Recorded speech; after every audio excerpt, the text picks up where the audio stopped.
Welcome to Thought to Action, presented by the London Center for Policy Research, where we delve deeply into important issues, examine ideas, discuss solutions, and put our thoughts into action. I'm Lieutenant Colonel Retired Tony Shaffer, the president of the London Center, and welcome to a very special edition of Thought to Action that's going to focus on some of the recent Second Amendment related issues and activities. If you enjoy our videos, please like, share, subscribe, join our Patreon. We're available on our Thought to Action YouTube channel.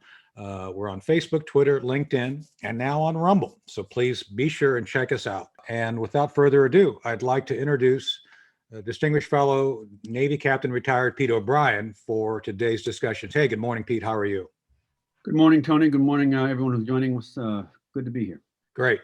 And just so everybody knows some background, the London Center has been working on both constitutional as well as practical Second Amendment issues for most of the life of the center, a little over 5 years, going on 6. But more importantly, we've had a Second Amendment project which actually focuses on key issues. And 2 events recently we're going to talk about today. First being the shooting in Denver. Boy, Pete, I looked at that, and all the blue checks on Twitter were all speculating that it's a white guy because the guy survived. Talk about racism.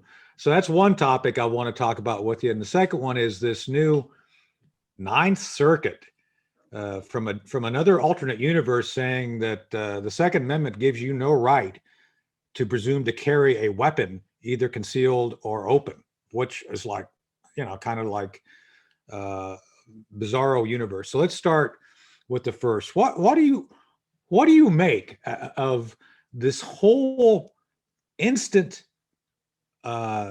narrative by the left that because the guy survived, he must be a white guy? And how do you reconcile that regarding their desire to go after and essentially remove firearms from law-abiding citizens? Well, I think you've touched on it here. There are elements on the left who are spring-loaded to conflate any action into just a couple of key talking points. In this particular case, of course, we have the relative of the sitting vice president immediately popping out that violent white men are the greatest terrorist threat to our country. The man then turned out to be not exactly the right profile. He was a Syrian refugee in the country. He also happens to be clearly a leftist and a Trump hater, et cetera, et cetera. So from that perspective, the individual who apparently committed this crime, and it is a crime, and he, my personal opinion is that there's a reason why we have big oak trees and rope. Yep. But if in fact he's convicted, they should throw the book at him. But he unfortunately doesn't fit the agenda of the talking points on the left. So it'll be interesting to see how, in fact, they twist this around. But at the same time, it's also interesting to look at where this happened. This happened in Colorado, and Colorado over the last several years has assembled some of the more strict gun control laws on the books, and we are then once again faced with the intellectual conundrum is that the place where violent crimes usually take place in political environments in which there are strict gun controls, and often in no weapon zones. Let's explore that a little bit. There's HR 127, and then Joe Biden has announced that he plans, in absence of Congress, if Congress doesn't do anything, executive action. So let's break that out a little bit.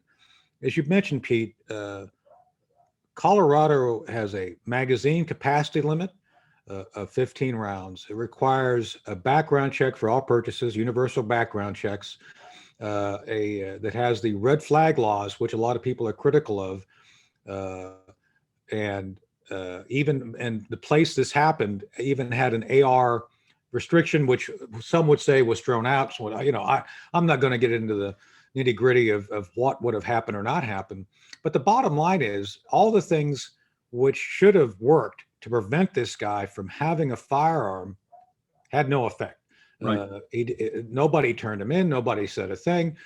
He passed a background check despite having apparently engaged in some sort of assault against someone he says was a bully. That's okay, But all of these things, which were otherwise red flags, didn't have any effect on his adjudication process to buy a firearm. And ironically, we're told that, oh, no. Even though this failed, this should be the nationwide standard. Am I missing something here? How does this?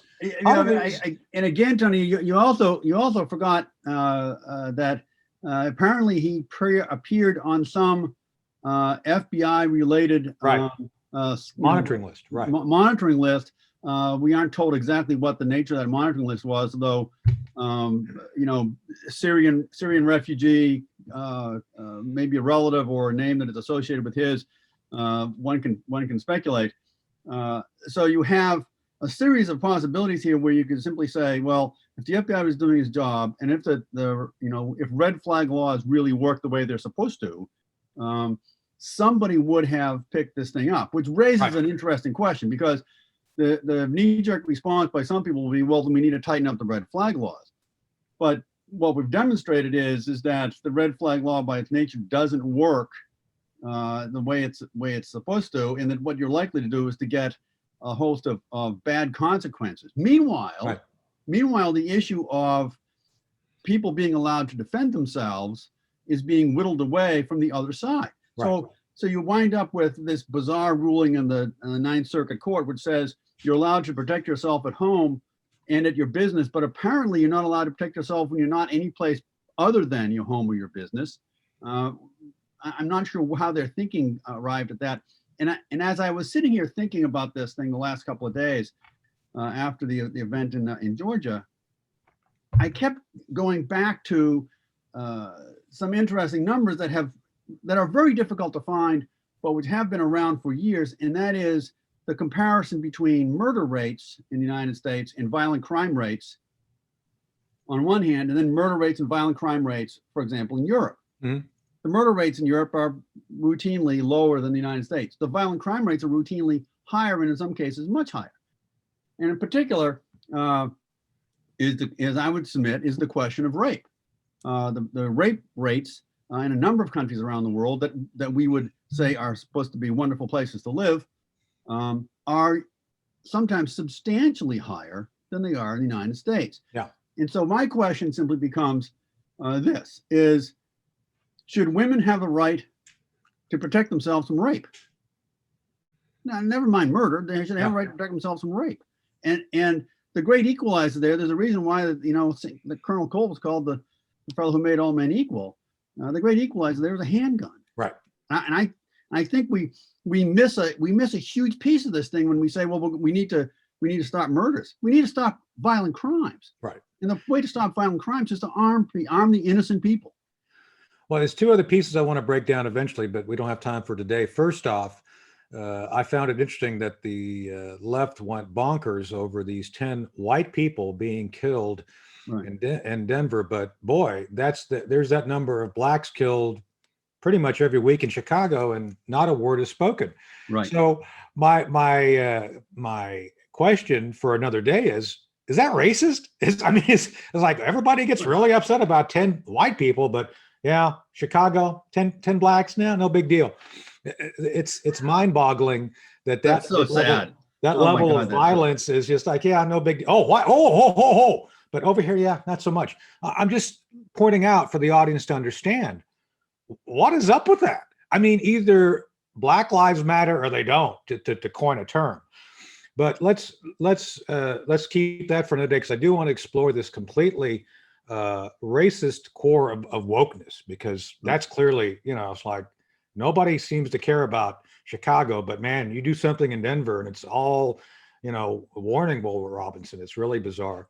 But back to the point of self-defense, the Ninth Circuit decision relates directly to what happened in Denver, because this supermarket was a gun-free zone. It declared itself to, it had said, don't bring your guns here. Right. So inherently, laws are not followed by criminals. Criminals are by definition lawbreakers, right, Pete? Am I right on that? Am I missing something? That standard definition of criminal, I believe, is that it involves some degree of law breaking. Yeah. So basically, fundamentally, all gun laws are going to be broken by criminals. So essentially, all you're doing is essentially putting restrictions on individuals, law-abiding citizens, who would otherwise be available to act in their self-defense as well as the self-defense of others. Is that a correct stipulation, do you think? That is exactly a correct stipulation. There is an article that I've saved over the time. It's by Miss Amanda Collins, a woman who was raped, I want to say 4 or 5 years ago, while she was on campus. Wow. And she has made the case that campuses are gun-free zones. Right. And almost all of them are, it seems now. And she was raped by a man with a gun within shouting distance of the campus police headquarters. Mm-hmm. And she has since made the case, made the point, but no one seems to care, is that the man who raped her did not follow the law, either in Right. either in not assaulting or sexually assaulting her, or in not carrying a gun. The point being is, the only people, as you just said, the only people who are following these laws are the already law-abiding people. So who is being punished by these laws? The law-abiding people. Right. And she makes an interesting point. There's an incredibly high number of women who are, in any number is unacceptable. There's a lot of women who are raped on campus, and all these campuses are gun-free zones. Right. Why can't they have a gun? I would just like someone on the other side to answer me as to why women who are afraid of being raped are not allowed to protect themselves. Just Excellent point. tell me that. Yeah. So I think these are all great points that we should explore. So the next, as a matter of fact, we should probably invite our internal lawyer and other distinguished fellow, Tim Parlatore, for our next set of discussions on this, both regarding the individual right you just outlined regarding the role of firearms as the great equalizer, and why do women not have that specific, like, they want women to be reproductively free. Why can't they be free of the idea of being raped? That's a very interesting concept. And secondly, we should probably table for another day a discussion of where these pie in the sky elites in the judiciary system seem to have a completely detached understanding of what effects laws have on law-abiding citizens versus their complete lack of any effect on criminals. Because it seems to me at this point, Pete, that the way you frame this, the way we've talked about it today, those who are law-abiding simply wanting to have the option, the availability of a firearm, that's not technically legal. That's not a protected right within the Second Amendment, according to the recent rulings. Right. And one of the things I'd like to touch upon before we go, because I kept getting this yesterday by the woke left who are just clueless, is that, wow, you're missing the part about well-regulated. It's like the stupidity of trying to say that this judge's ruling of no weapons in public and linking it to well-regulated is complete. It's a non sequitur. They're not related. Nothing in the Constitution says you are prohibited or proscribed from having a weapon. So the idea of regulation simply means, yeah, you need to organize some level of collective use of the individual right. That's it. Right. But the left somehow sees something there that's not there, which I'm not surprised. So how do you think we best move forward with the idea that if you're going to have use firearms for collective good, that is to say, if a woman has a firearm in her dorm, she can defend herself or others. If an individual like you or me are walking down the street, we're armed, to actually help facilitate the protection of ourselves or others. How do we circle that square with the courts saying basically, there's no reason to support that. Well, I mean, the problem is that once now that it's gotten through the circuit court, the only solution there is it's going to need to be another case needs to be brought up and needs to essentially go to another court and get the Ninth Circuit Court's recent decision overturned. So you wind up back into inside the legal churn. But I think there's also a sort of a greater legal issue here. If there in fact can be a greater legal issue than the issue of the right to defend your own life, is that, and it was encapsulated in a strange way in a headline on the local paper, is Governor Northam of Virginia is allowing more people to assemble, greater numbers. And it struck me as that is the kind of statement that a dictator makes. Go back to the motto of Virginia is sic semper tyrannis, thus always to tyrants. But he's speaking like a tyrant. He is granting us the opportunity to assemble. He's granting us the opportunity to go to church. And are they going to grant us the opportunity to carry weapons? They're acting as if this is something that they can give to us. It's not. Yeah. These are not things that are derived from the government and given to us by the government. And what has happened here, particularly over the last 12 months, with the use of the virus as a hammer to pound our rights into submission, is they have used the so-called emergency powers, and where those powers came from is a mystery to me, but they have used those powers to curtail our rights. And whether it's assembly or worship or Second Amendment is now looks like to be right dead center of their. So this goes back, Pete. I'm glad you put it in that framework, because we're as the audience probably knows, we've been doing this periodic series on the Great Reset, and I think that this all relates to the Great Reset directly by the fact that certain political and non-political powers are seeking to essentially establish governance at the global level that essentially would tell people what rights and what they can and cannot do. So Your I think rights will be delegated to you by the state. Right. Yeah. So this is very dangerous. So clearly the trending here is something we have to pay attention to.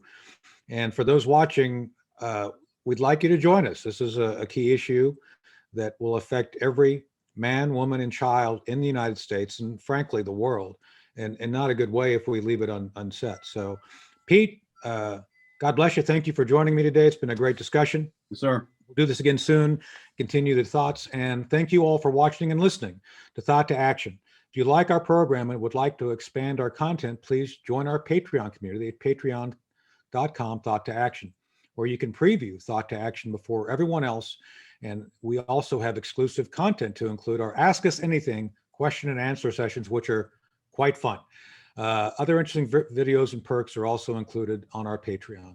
Also, please subscribe to Thought to Action on YouTube, as well as like, sharing, and subscribing. Please comment on those. It always helps the algorithm. And we're now on Rumble. So follow us on Facebook, Twitter, LinkedIn. And of course, always visit and check out our site often of londoncenter.org. I'm Tony Shaffer, the president of the London Center for Policy Research. And thank you again for joining us today for this Thought to Action.